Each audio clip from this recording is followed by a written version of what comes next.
Hello, everyone. My name is Ismael Perez, and I'm the author of Our Cosmic Origin, a book that I recently published about a year ago that is taking the world by storm, restoring cosmic and galactic knowledge back to the Earth. It is a book that integrates ancient metaphysical knowledge of the esoteric tradition and ties it in with modern day cutting edge science through the realms of quantum physics, superstring theory, M theory, and unified field theory. And through this collaborative effort of unifying the sciences, I propose a whole new different aspect of our creation or our origin, involving, however, many worlds, other dimensions, and multiple universes. It is the book that ultimately will allow us to enter into the next phase of our human evolution as humans on Earth begin to uncover their galactic and stellar origin. My name is Ismael Perez, and I am excited to be here on Unified TV to give you guys this cutting edge information that will one day be taught to the masses after the disclosure process takes place. So, humans on Earth have been given two prominent theories regarding their origin. One of them comes from the established scientific community, which states that mankind is a product of accidental happenstance, that we are descendants from the primates. Well, my problem with that theory is that there are too many missing links. Now, the other prevailing theory is the theory of creation by intelligent design. Now, that theory is a little bit to be more truthful. However, it is also incomplete because it doesn't include the existence of multiple advanced civilizations, other dimensions, and of course, other universes. So, before we explore our cosmic and galactic origin, let me first give you a brief explanation of myself. So, I consider myself a cosmic ambassador to the Earth, a representative of an intergalactic alliance known as the Seal of Palador. And we work for an advanced civilization that oversees the evolution of billions of galaxies. It is also known as the Order of the Emerald Covenant.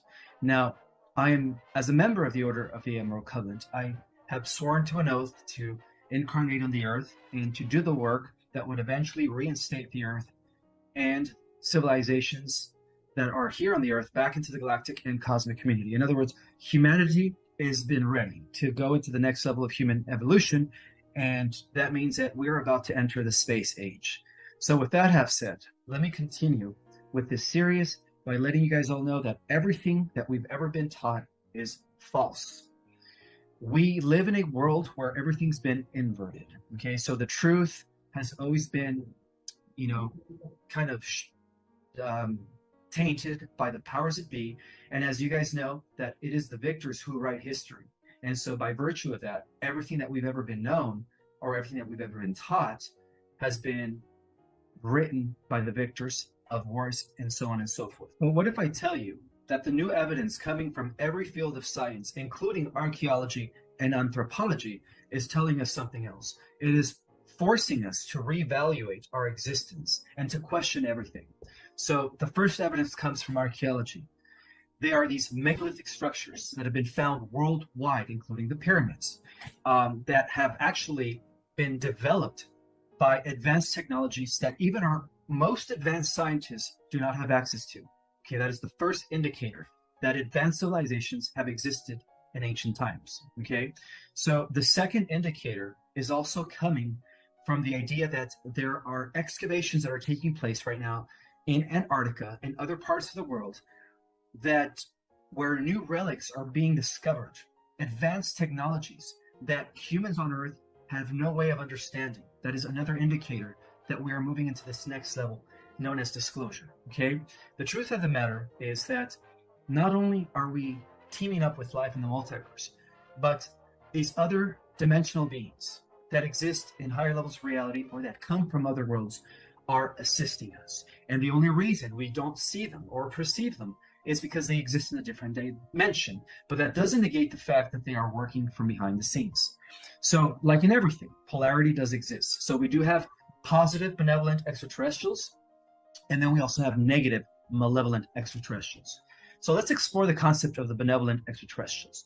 The benevolent extraterrestrials are the beings that are assisting us because they believe in the philosophy and teachings and principles of unity consciousness, service to others, and then of course they believe in the concept that everything in creation is one.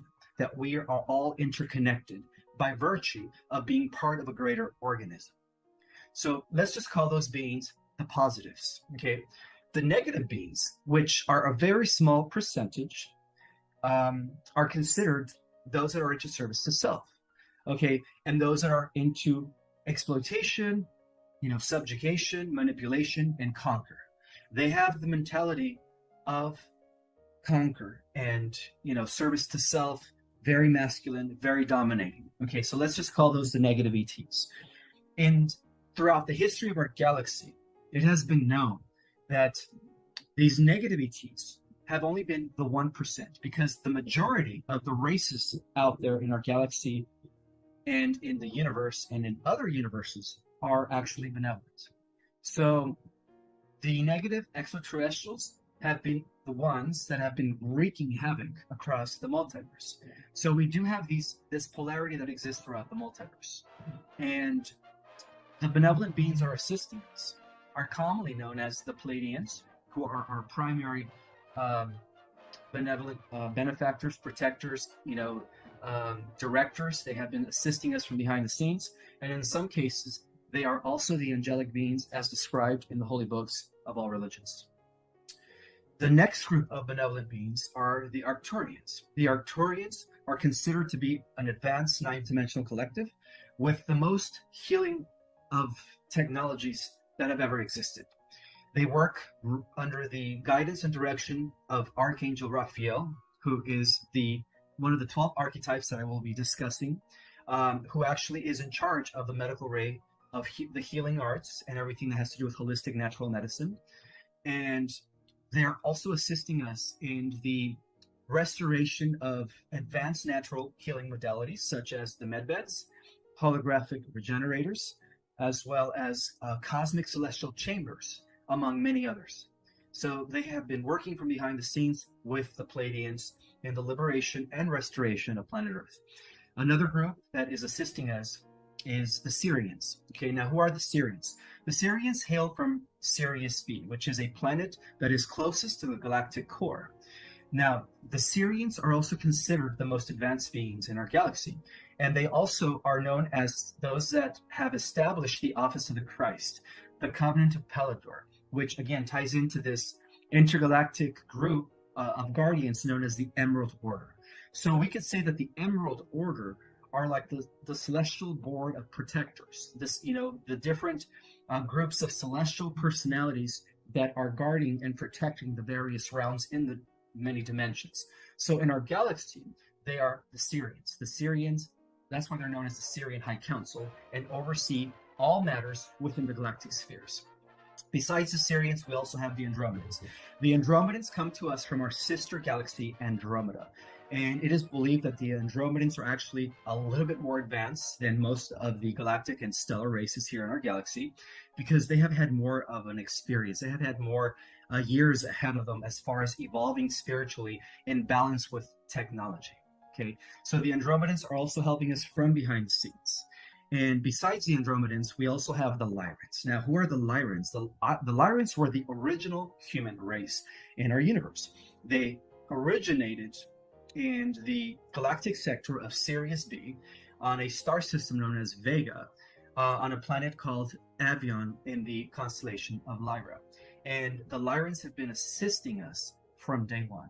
And many believe that all the different galactic humanoid species that exist not only throughout the galaxy, but throughout our universe, all are descendants of the Lyrans. So the Lyrans are actually the cradle of all human civilization. So if you want to say that the fact that the original atom was not developed here in our world, but was developed billions of years ago in Lyra, that's where our origin began, as far as our local universe is concerned. Besides the Lyrans, we also have other humanoids known as the Alpha Centaurians, the Procyons, the Hadarians, and then, of course, from our own local star cluster, we have the Venetians. Okay, the Venetians and those that come from Jupiter and Saturn.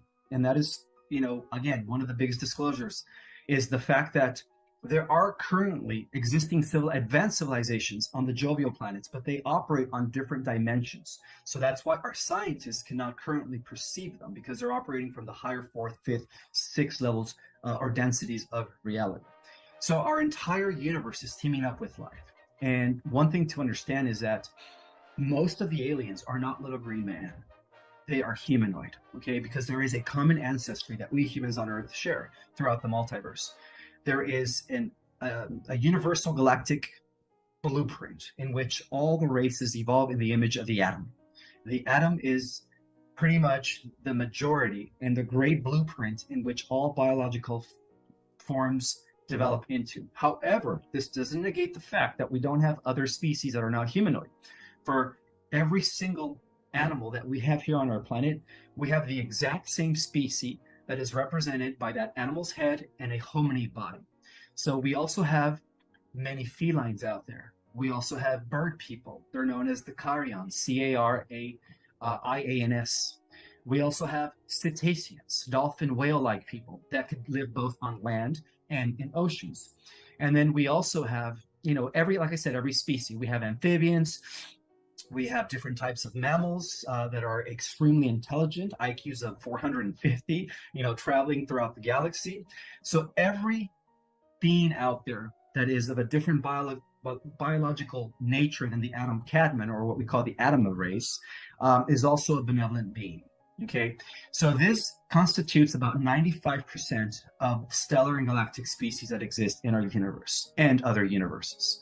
So at the same time, those that are categorized as the negative ETs are considered to be reptilian in nature. So in terms of our galaxy, we have the Draco reptilians, who originated in the lower belt of Orion in a star system called Thuban, and then later expanded into Alpha Draconis and Sigma Draconis, as well as Delta Draconis, commonly known as the Draco star system. Those are the main villains, the main negative ETs that our ancestors, the galactic humans, have been at war with for millions of years. Okay, so we also have another group of negative extraterrestrials called the insectoids.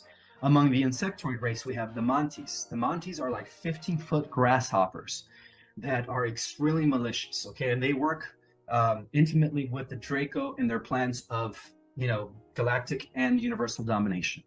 In addition to the mantis, we also have the Zetas. The Zetas, and then we also have the Greys, okay? So those are associated with the negative ETs. Now, besides all biological life forms, we also have another type of being out there that is not naturally organic, or what we would consider a biological specimen. We also have ontological cybernetic intelligences, aka artificial intelligences.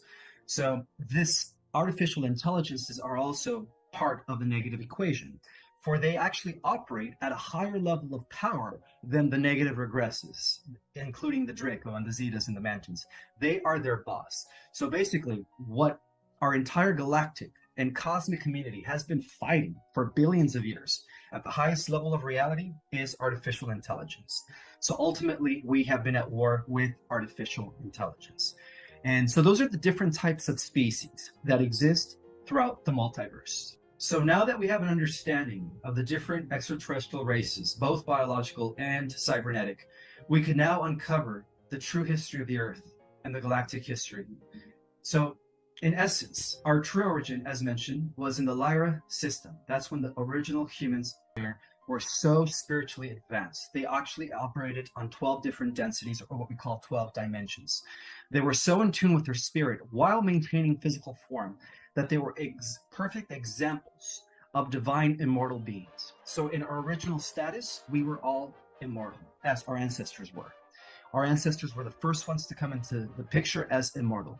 And one of the reasons why they were immortal was because they were operating with their light body, which accessed the universal life force that is connected to the central sun. And we will cover the topic of the central sun in the next chapter or in the next video. But for now, according to my research and according to my downloads, the first humans originated in Lyra.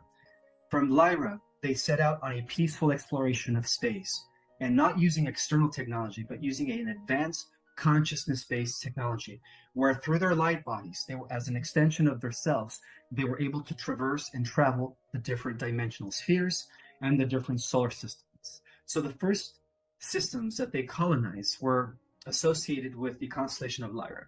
They come from planet Avion. That's where they originated. From planet Avion, they were able to peacefully colonize Avalon and Apix, the three A's, and then, of course, the surrounding systems. They were so advanced that all of their architectural buildings that they developed, again, were not done with external technology, but with an advanced consciousness where they were able to fuse their mind with the elements. And by manipulating the natural elements and nature, they were able to develop beautiful architectural structures that later looked like a beautiful tall skyscrapers, to the clouds, as well as building the most amazing elaborated amusement parks, buildings, and societies with the power of their mind. So they were their technology was a consciousness-based advanced way of manipulating and bending nature to their will. Okay, so that was our ancestors. Now, from that point, they wanted to explore different parts of the galaxy. And so they first went to a place called the Ring Nebula. And that's when they eventually had an encounter with the Draco. Now, the Draco, who originated in Alpha Draconis, had a different philosophy than the Lyrans. They believed in the concept of service to self and, exploitation, subjugation by force. So we could trace all forms of fascism, all forms of totalitarianism that, we see exemplified through the Cabal, coming from the Draco in Orion. Okay, so the Draco had a different philosophy than the Lyrans, and they did. They used to just come into systems and ravage them and take them over and use them as natural resources. And after they would use up these natural resources, they would destroy the planet and move on to the next. Okay, so they were building a vast empire on the other side of the galaxy. One day, these two opposing species came into contact at the Ring Nebula. And what started off as a war for territory ended up being a war of ideologies and philosophies. So you have the Lyrans, who believed in service to others and unity consciousness, exploring peacefully and bringing harmony and balance to other species, as they were known as the Children of the One. And then you have the Draco, who are doing the opposite of that. Now, something to identify here with these two different species is that you could say that the Lyrans were the physical embodiment of the angelics before they manifested into physical form. Okay, so they are considered the good guys, obviously, in service to the One. And the Draco were the children of Lucifer. In fact, Lucifer, one of the 12 archetypes, in which I will cover in the next episode, was a fallen archetype. And he is the one who developed, or he is the father of all Draco reptilian races. Not to mention other races as well that were not aligned with, the concept of the Adamite. So that is the difference between these two species. One comes from the line of Lucifer, the other one comes from the line of Michael Adam. So what we had here was two different species with two different philosophies coming together for the first time. And unfortunately for the Lyrans, who didn't have any external weaponry systems, were attacked by the Drake. And give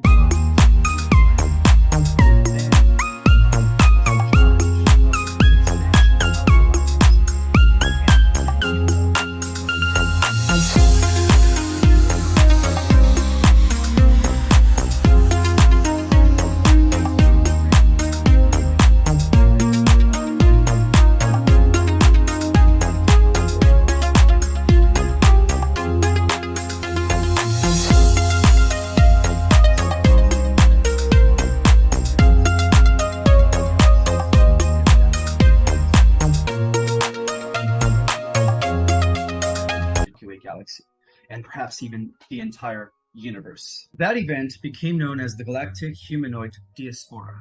It was an event that was done in order to secure the human galactic species in existence. Okay, so after that event, unfortunately for the Lyrans that stayed in Lyra, the Draco did come and did kill as many Lyrans as possible. That was when our galaxy first experienced the greatest Holocaust ever. 500 million Lyrans our ancestors were killed in that war.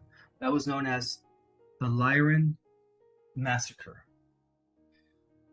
At the same time, when the Draco, as they were torturing and inflicting feelings of horror upon the Lyrans when they attacked, they realized that the humans released a chemical of terror that they fed off of, and that was the beginning of Lush. Later on, we come to discover that that's what they have been extracting from kids and humans that are being tortured as adrenochrome. Okay, it is the same substance that the Draco have been living off. It is like a drug to them. It gives them power, a sense of, being high on opiates, to the point where they become addicted to lush or adrenochrome and they can't live without it, just like an addict. Following the First Galactic War, known as the Lyran Wars, some of the Dracos were able to enslave some of the Lyrans, and they took them back to the Orion system to be their slaves. However, some of the other Lyrans that escaped the massacre were already repopulating other star systems like the Pleiades, Alpha Centauri, Procyon, the Hadar system, Epsilon Eridani, and of course Andromeda, Arcturus, Sirius, Ta Ceti, just to name a few. I think they expanded to over about 200,000 star systems spread out throughout the Milky Way galaxy. They also went to other galaxies to, bring forth the human seed, the galactic human descendancy to Lyra. From Lyra, they went to Andromeda, and they went to different neighboring galaxies. In other words, they repopulated gradually the entire universe from that point. So some of these Lyrans that were taken to Orion, were forced into slavery. And that's when humans first experienced slavery for the first time. Many of the humans in Orion were now subjugated to the power of the Draco. There was another group of Lyrans that went to Orion that weren't slaves, that were actually trying to live in harmony and balance as they relocated to the upper system of Orion, where apparently the Draco had not yet explored.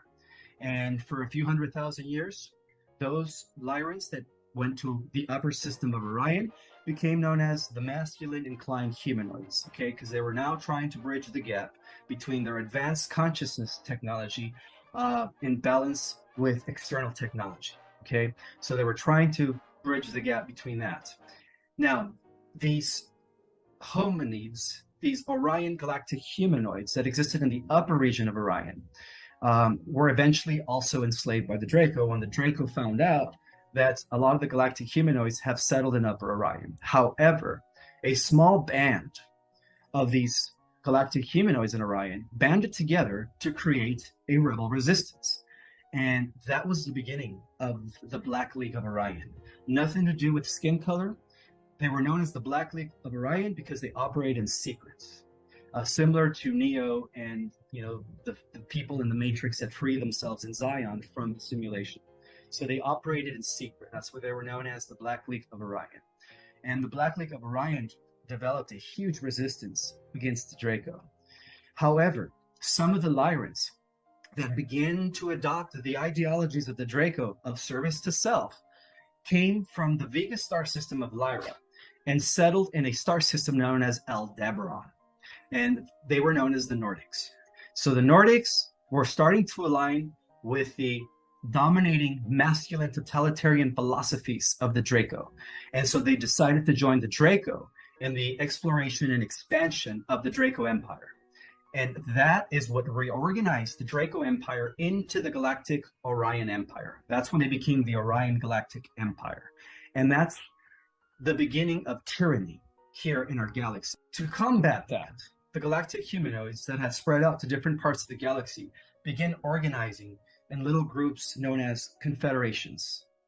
So they started organizing themselves through a vast network of galactic positive beings that believed in service to others and didn't agree with the expansion of the Orion Empire. At the same time, the spiritual beings beyond the galaxy who were associated with the Syrian High Council that originated from the galactic core, Ophiuchus, the great central sun in which this advanced etheric race resides, were able to also combat the problem. So what they did is they took a chunk from the original planet that was blown up in developed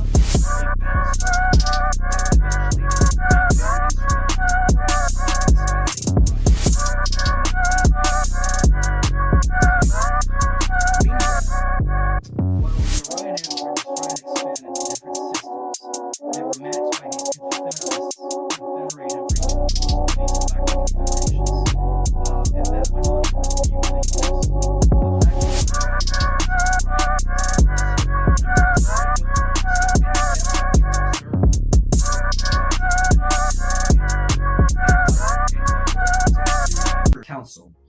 It was directed to integrate all the different confederations into one big galactic federation, and that was the beginning of the Galactic Federation of Free Worlds. So with the establishment of the Galactic Federation of Free Worlds, which was established approximately 8 million years ago, now there was two opposing interstellar fleets that were battling out for the outcome of the entire Milky Way. We have the expanding Orion Empire, who wanted to bring the entire galaxy under their control and power. And then we have the Galactic Federation, mainly led by the galactic humanoids in collaboration with other non-human biological specimens, as mentioned, like the cetaceans, the felines, the bird people, etc., etc. And they have that one thing in common: to protect the galaxy from being totally conquered by the Orion expanding empire. Now, those wars were generally known as the Orion Wars because they were mainly fought within the Orion system and right outside of the Orion system. That's where most of the galactic wars took place. Now, we could also say that George Lucas drew a lot of information from the Akashic records to interpret it in a very understandable way when he wrote the movie Star Wars. Because when you think about it, in the movie Star Wars, you had the Galactic Empire and the Galactic Republic. Well, in our case, the Galactic Republic is the Galactic Federation. The Galactic Empire of the Sith, of the Rakata Empire, is known as the Orion Empire in our galaxy. We had two bloodlines. We have the Sith Lord, which are the Draco, right? Those that come from the line of Lucifer. And then we also have the Jedi. Those are the Guardians, right? The Council of Guardians that come from the line of Michael that originated in Lyra. So that's where George Lucas drew from the Akashic records to write the trilogy known as Star Wars. And so that war went on for millions and millions of years. So it is my honor to say that after millions of years of fighting this war, the Galactic Federation has actually pinned down in an effort to secure most of the star systems and worlds, which many have been destroyed throughout the galactic wars, pinned them down here into our solar system for one final defeat. And that explains why now there are no more negative aliens running our galaxy or exploiting our galaxy in any malicious way. The Galactic Federation is now in key position to, bring forth a better world for everyone in the galaxy. But they're not going to openly intervene because they do have galactic laws that they follow, like the law of non-intervention. However, they do help us from behind the scenes. They are helping what we call the Earth Alliance, or the White Hats, and they have been assisting the Earth Alliance for many, many years, thousands and thousands of years. So that's another thing I wanted to share, is that the Earth Alliance does have a history that could be traceable back to Lyra. And it is also believed that due to this preservation of 80% of our galaxy and other galaxies, that upon the ascension of the Earth, that the Earth stock, that means us and the species of the Earth, are going to repopulate the entire Milky Way and other galaxies. So that was part of the galactic prophecies. And it is my honor to say that we are almost there. That this beautiful golden age of light that has been prophesied throughout the galactic, history of the Earth, because all prophecies come from other worlds. All prophecies ultimately originated with Prime Creator Source, because at the highest level of reality, all the benevolent species out there, those that are associated with the children of the One, that follow the unity consciousness law of service to others, are all bounded to this Prime Creator, this one energy source, that through this energy field, known as unified field, and through quantum physics, can be experienced and explored by every living thing, and it is all around us. And they understand the unity of everything through that, great unified field of intelligence that we call the Spirit of God, that is known as the Force in the movie Star Wars. In the East, it's known as chi, prana. It is all around us. It is a living energy. And every being in the galaxy and in the multiverse that lives according to the law of one and in service to others is in constant communication and in communion with this field of energy known as the one. And that is the difference between the benevolent races and the malevolent races that defected from unity consciousness or service to others. Especially those regressives that fell under the control of the artificial intelligence that will be discussed in another episode. My name is Ismael Perez, and it is my honor to bring you guys the next level of disclosure, the true origins of mankind. In this next video, we will explore the multiverse, the organization of cosmos, and where the Earth stands in relationship to the higher realities. I hope you guys all have a wonderful week, and we'll see you next week.